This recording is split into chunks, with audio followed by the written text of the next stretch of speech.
رضوان گرامی وقار بخاری شریف کی حدیث پاک ہے کہ حضرت ابو ہریرہ رضی اللہ تعالی عنہ فرماتے ہیں کہ میں نے حضور سرور کائنات صلی اللہ علیہ وسلم کو فرماتے ہوئے سنا ہے کہ بھلا بتاؤ، اگر تم میں سے کسی کے دروازے پر نہر جاری ہو اور وہ ہر روز اس میں 5 مرتبہ نہاتا ہو تو کیا اس کے میل سے کچھ باقی بچے گا؟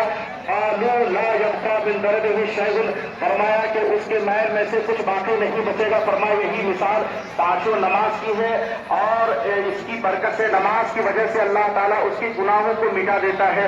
عزیزان گرامی وقار، انسان نماز پڑھتا ہے تو اس سے اس کے گناہ کی مغفرت ہو جاتی ہے۔ انسان دین میں محنت اور مزدوری کرتا ہے جس سے اس کے ہاتھ، جسم، گرد و غبار لگ جاتی ہے، گرد و غبار جم جاتی ہے، اس کو دور کرنے کے لیے نہانے کی ضرورت ہوتی ہے۔ اسی طریقے سے پھر دوبارہ محنت اور مزدوری کرنے سے اس کے جسم پر گرد و غبار جم جاتی ہے۔ اسی طرح اس کو دور کرنے کے لیے پھر دوبارہ نہانے کی ضرورت ہوگی۔ اسی طرح نماز پڑھنے سے انسان کے گناہ معاف ہو جاتے ہیں، اور 5 مرتبہ دن میں نماز پڑھنے سے انسان کے سارے دن کے گناہ معاف ہو جاتے ہیں، اور رات کو انسان اپنے تمام گناہوں سے یہ پاک اور صاف ہو جاتا ہے جیسا کہ اس نے کبھی گناہ کیے ہی نہ ہو۔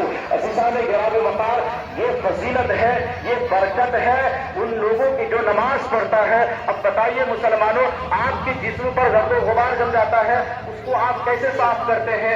آپ پانی کے ذریعے سے صاف کرتے ہیں، آپ اسے دھوتے ہیں، تو آپ کا گرد و غبار، جو آپ کا جسم میں کچرا لگا ہوا ہے، وہ صاف ہو جاتا ہے۔ اسی طریقے سے پھر دوسری تکبیر ہوگی اللہ اکبر، پھر تیسری تکبیر ہوگی اللہ اکبر، یہ 3 تکبیریں ہوگی۔ اب چوتھی بار اللہ اکبر کہتے ہوئے رکوع میں چلے جائیں اللہ اکبر۔ چوتھی بار میں ہاتھ نہیں اٹھانا بلکہ رکوع میں چلے جانا ہے۔ مجھے لگتا ہے کہ شاید آپ طریقہ اور نیت بھی سمجھ گئے ہوں گے۔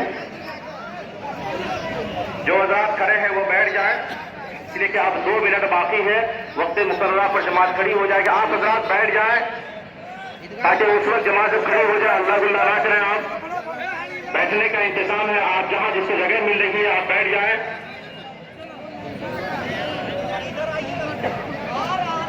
آپ حضرات بیٹھ جائیں۔